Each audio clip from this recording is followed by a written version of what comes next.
Hello everyone, the Nerdy Steve here, and today I will be featuring a Gruul aggro deck in Standard. The list is in the description below. I'm going to talk a little bit about the plan of the deck, and then we'll play a couple of games. So, let's go. This is kind of a relatively straightforward deck. We have a lot of aggressive creatures. We want to, do a turn 1 1-drop, followed by a turn 2 2-drop, followed by, a Stormseeker or Squee, and then we have Halana and Thundering Raiju at turn 4 to, push through a lot of damage and buff our creatures. Now, one of the boogeymans of Standard right now, or the mono black or black mid-range decks that run, a lot of removal and Meat Hook Massacre. And for our deck to compete with those decks, we have to be as quick as we possibly can and try to get our creatures as big as they possibly can be. And we're going to see if we can actually do that. It can be a little hard, but, with Quirion Beastcaller, if you Kumano turn 1, and then turn 2 you maybe Quirion Beastcaller or Radha's Firebrand, you get a really, really big creature really, really quickly. And if your opponent, depending on the type of mid-range hand they kept, you can come out and kill them before they can get their engine going or are able to stabilize. And that's kind of the goal and hope of this deck.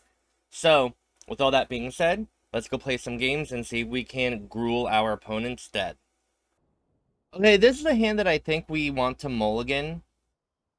Without a turn 1 play, it's a little, not ideal. And then we also need a third land to play our Stormseekers, so we'll keep... Now, here, the problem is we can't really afford to go to 5 cards, so we're just gonna have to live with this and hope this is good enough, sadly. Alright, our opponent played a Scoured Barrens, which, we can tolerate. White-black. Maybe they're just not that... Wedding announcement would... I don't know if we really want to see wedding announcement here. Alright, Cathar Commando. So it looks like they're a white-black aggro deck. Or something like that. Alright. White-black mid-range with Roadside Reliquary. That kind of makes sense. Alright, there is a wedding announcement, though. And that's, like, not the worst thing for us, because our creatures are big and will have trample.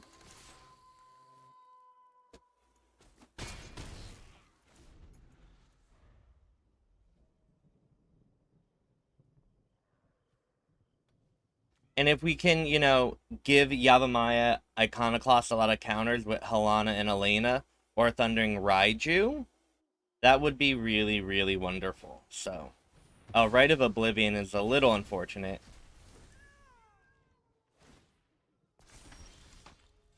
So now we have to figure out what we want to do. So if we do this, and then give this +2/+2, our opponent can double block, and that's not ideal, right? So will Thundering Raiju attack with both, and put the counters on the Iconoclast. That way, if our opponent uses the Commando on the Iconoclast, they still take some trample damage. And if they trade that way, it's a little unfortunate, but at least, we've dealt a lot of damage to our opponent by this point. Oh, this is not up wonderful.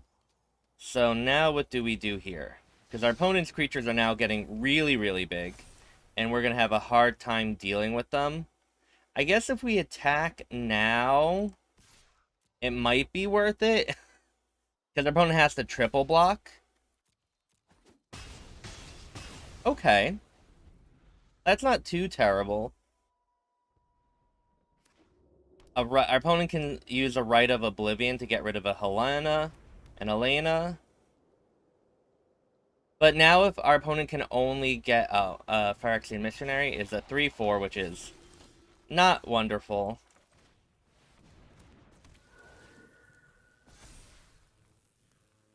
3, 4, 5. So if we attack here and put a counter on it, it is a 6/6.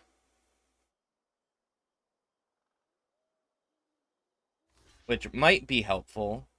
Opponent's taking a lot of damage here. Or no, because it doesn't have trample. In a theoretical lot of damage, right?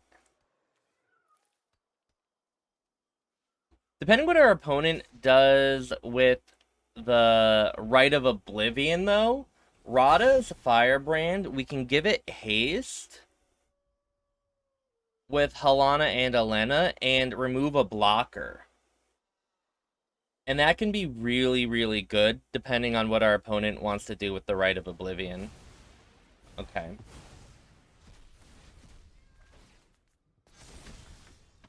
So we will do this.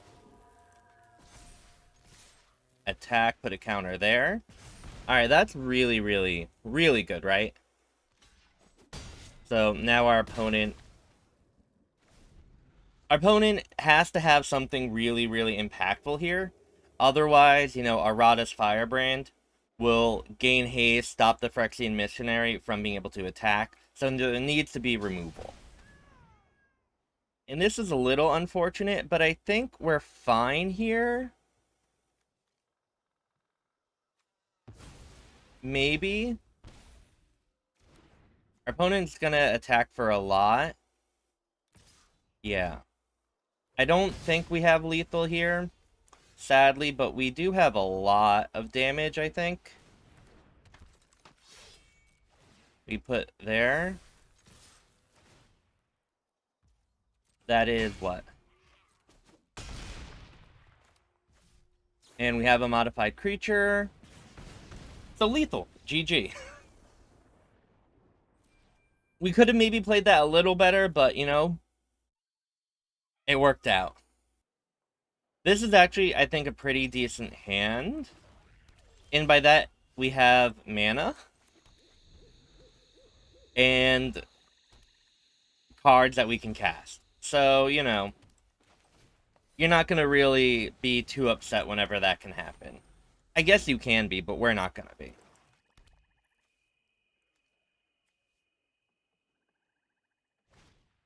Duress gets rid of our Kami Flare. And our opponent now sees our big plan of having very aggressive creatures. And that's fine.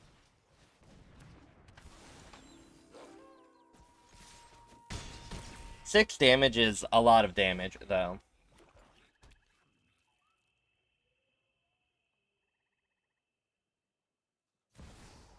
Sheoldred is a lot, though, which is a little upsetting.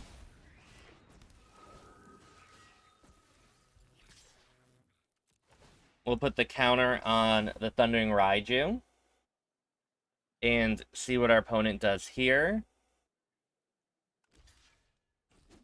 Okay. Maybe it was worth to attack with everything.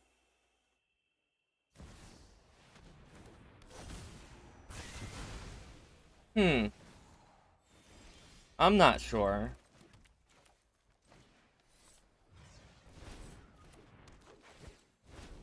We'll also do this to deal 1 damage. And then we attack. Our opponent, Black Invoke Despair would be a disaster. Maybe our opponent just has, like, 4 lands in hand. We need our opponent to not have Sheoldred or Invoke Despair.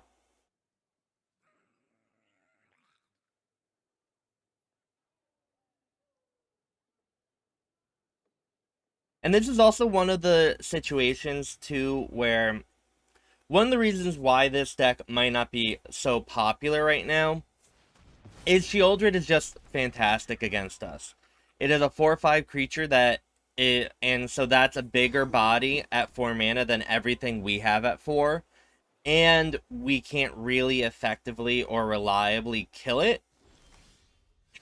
And, you know, it gains our opponent life every time we say go, which, you know, really disrupts our clock. So there's just a lot going on that's very, very bad for us.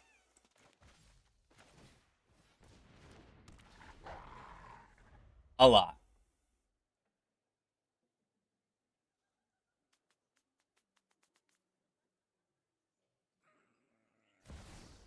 Another meat hook, okay. Something with haste might not be the worst thing. Like, this is actually really good for us. So, here's hoping. Opponent's at 1.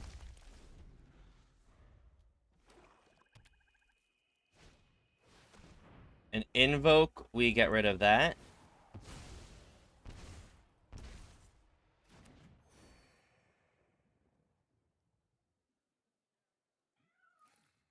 Infernal Grasp could kill it, but it would also kill our opponent.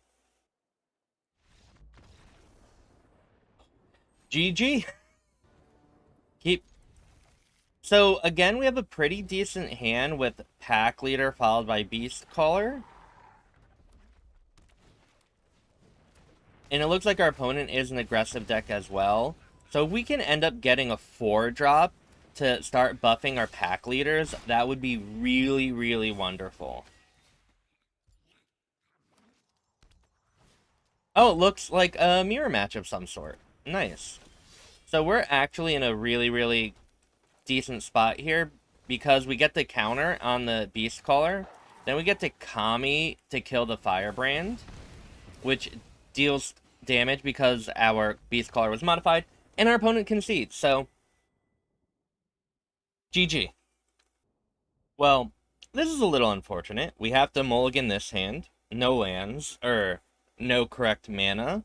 So easy mulligan. We'll keep, and I guess we can get rid of the Kami's Flare. Well, now I wish we kept it and got rid of a land. But I think this is more important. We want to ensure that we have, like, a second drop creature and a 2-drop and a 3-drop, right? Hopefully we don't get countered here. If you look away, your opponent is less likely to have a counter. Just like a hot tip for you. May or may not be true. Who's really counting?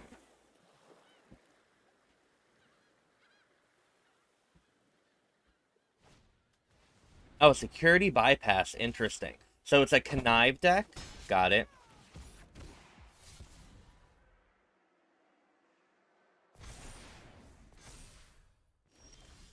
Alright, so now we're gonna attack for a lot of damage here. And so I'm pretty confident in our with our odds, as long as our opponent doesn't give it lifelink. And maybe that's a really big if. But that's a lot of damage.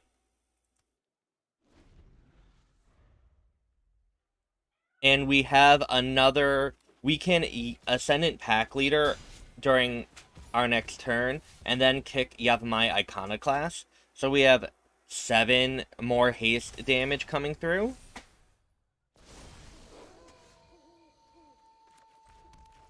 So let's see what's going on here.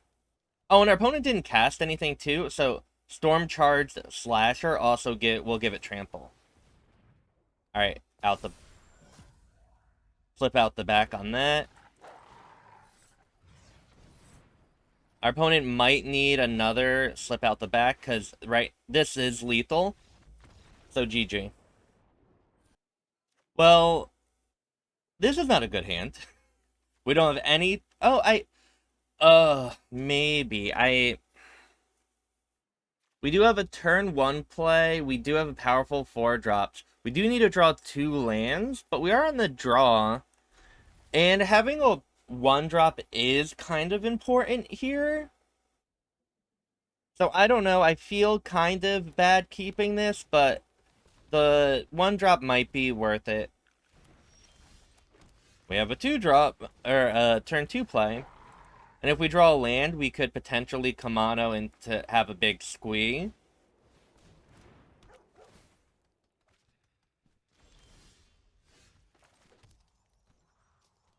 Do I? I don't think I trade here. That doesn't seem particularly good for us. Our opponent is on Celestia enchantments, I would assume, and there's a lot of different cards that we have to be scared of. So Circle of Confinement, literally not that big of a problem yet.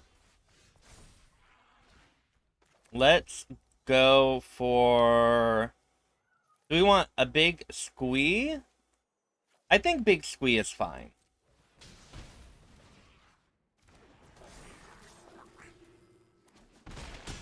Right? That, I think, might deal more damage over time. Could be wrong. We really want another land for a Raiju or a Halana and Alena, though. Another Circle of Confinement. Ooh, Anamachiko's Reign of Truth. That's a lot of damage. And no land there is actually a little upsetting. Because we would have really, really liked it to... You know, Halana and Alena, that damage adds up a lot. Now, we're attacking here, which leaves us very, very vulnerable. Not very vulnerable, but if our opponent has another Machiko's Reign, we're probably dead, or we are dead. But I think maybe it's not worth attacking with this 1/1. Alright, touch the Spirit Realm that. Okay. So we're going to go to 6 here.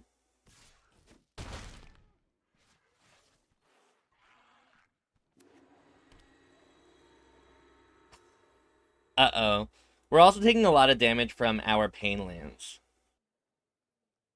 which is obviously not ideal, but, you know, it is what it is.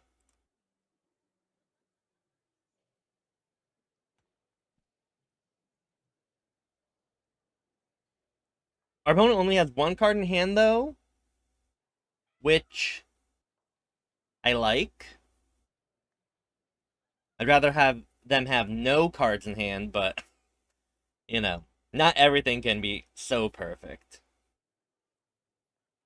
I wonder what's going on here and what our opponent is trying to decide, right?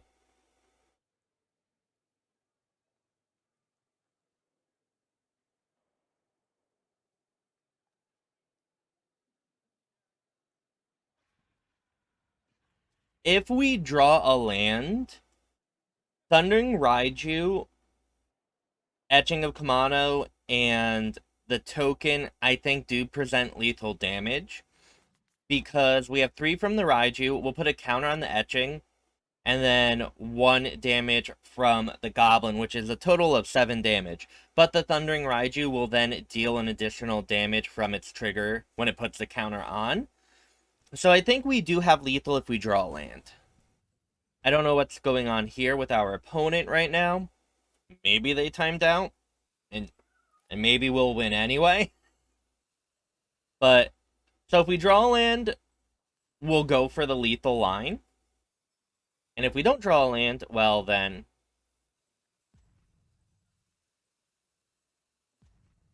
we'll cry. And have to think about what happened. It looks like our opponent is using timeouts. So if you haven't already, you should totally like, comment, or subscribe. That's a great way to help support me and this channel. You could also watch me at twitch.tv/thenerdysteve for all your magic needs. So the time is almost out, which is nice. Our opponent has no more timeouts left. So it is now our turn. We did not draw a land, though. And so I think I'm just going to keep this back and say go as a blocker. And we'll see what our opponent does here. But maybe that's actually wrong here. This saves us from another Michiko's Reign of Truth. However, if our opponent doesn't even do anything, we actually don't have lethal now. If our opponent doesn't have a creature. And that's actually going to make our attack bad if we don't draw a land. So maybe that was actually a mistake too. And this is actually kind of cool, even though our opponent's taking long and maybe have disconnected, who knows. You can still, there's still a lot to think about in how we attacked, and maybe we should have taken more time to think things through. You know, if we attacked with our goblin, we leave ourselves dead to the portrait or the Reign of Machiko. But by not attacking, we don't have lethal if we don't draw land, right? But regardless, we still won, so GG. Thanks for watching me play some Gruul aggro in Standard. I was actually very, very surprised at how well this deck performed. It was really, really quick and really aggressive, and it definitely just came together in a way I was not anticipating or expecting. And so I was very, very happy with that.